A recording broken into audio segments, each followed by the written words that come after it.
जय गुरुदेव.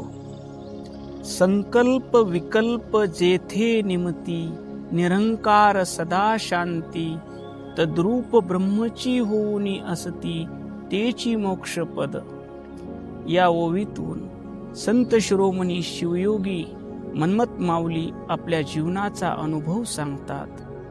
जीवनमुक्ती कशाला म्हणावं? मनातलं वादळ शांत होऊन मनाचं मन पण संपल्यानंतर जी स्वस्वरूपाची अनुभूती येते, ती अनुभूती माऊलींनी या ओवीतून व्यक्त केलेली आहे. या ओवीच्या पहिल्या चरणात माऊली म्हणतात, संकल्प विकल्प जेते निमती. मन कसं आहे? संकल्प विकल्पात्मक मना हा. मन हे संकल्प आणि विकल्पानं बनलेलं आहे. तर संकल्प विकल्पाचं स्वरूप आपण थोडक्यात समजावून घेऊ. हे करावं, ते करावं, इथं जावं, तिथं जावं, असा विचार म्हणजे संकल्प. आणि ते केलं तर कसं होईल, फायदा होईल का घाटा होईल, असा प्रतिविचार करणं म्हणजे विकल्प. आपलं मन सतत संकल्प विकल्प करत राहतं.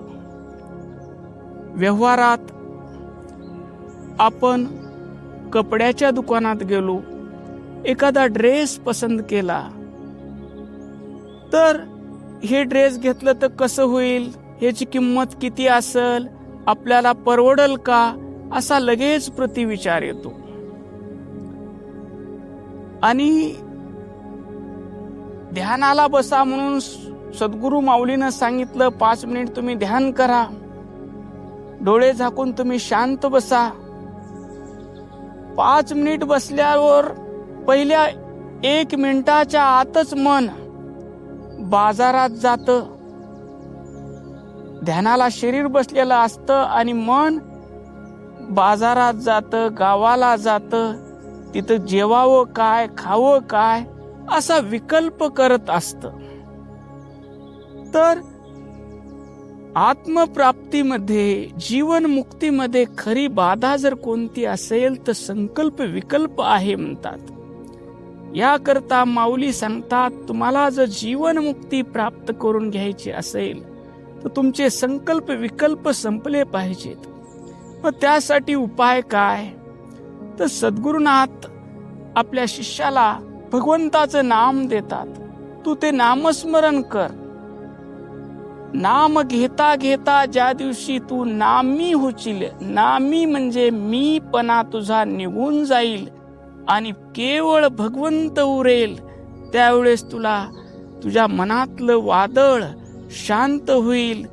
हे करावं, ते करावं, हे सगळे विचार तुझे थांबतील, संकल्प थांबतील, विकल्प थांबतील आणि निरंकार शांती, जिथं तुझा मीपणा संपलेला आहे, करता करविता माझा भगवंत आहे, माझा शिव आहे, असा तुझा ज्यावेळेस भाव होईल, त्यावेळेस अकर्तेपणानं तुझा जीवन व्यवहार होईल. अतिशय शांतीपूर्ण तुझा जीवन व्यवहार होईल.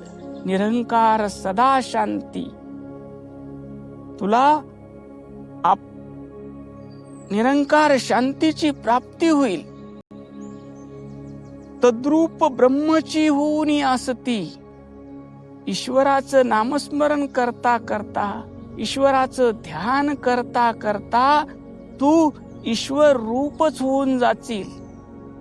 तुझ्या मनात कुणाविषयी राग द्वेष राहणार नाहीत. सर्व करता हा देहच तुझा ईश्वराला समर्पित असल्यामुळे, मन ईश्वराला समर्पित असल्यामुळे करता करविता ईश्वर आहे असा तुझा भाव राहील आणि तू अकर्तेपणानं संसार करशील. तुझा मीपणा संपल्यामुळे तुझा जीवन व्यवहार करणारा केवळ परमात्मा असेल. तू तद्रूप ब्रह्मची होऊन जाशील.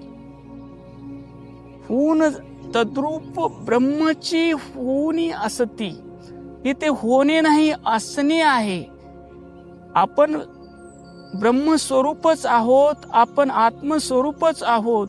पण अज्ञानामुळं 12व्या दिवशी ठेवलेल्या नावामुळं ह्या देहाला मी समजून बसलो, देहाच्या संबंधित लोकाला मी समजून बसलो आणि या संसाराच्या अरण्यात अडकलो आणि तेथे संकल्प विकल्पाचे वादळे मनात उमटू लागले.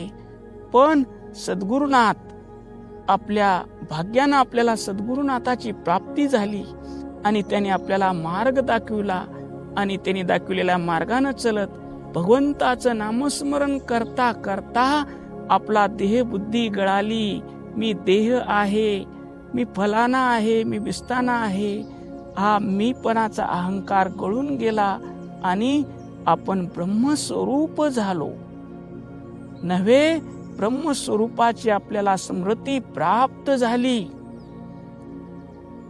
तेची मोक्षपद म्हणतात. शेवटी मोक्ष म्हणजे मेल्यावरची मुक्ती नाही, जिवंतपणेच आपल्या आनंद स्वरूपाचा, आपल्या शांत स्वरूपाचा, आपल्या प्रेम स्वरूपाचा, आपल्या विश्वव्यापक स्वरूपाचा अनुभव घेणे आणि आपला सर्वस्व भगवंताला अर्पण करून करता करविता भगवंत आहे ह्या भावनेमध्ये अखंड राहणे हीच जीवन मुक्ती आहे असं माऊली सांगतात.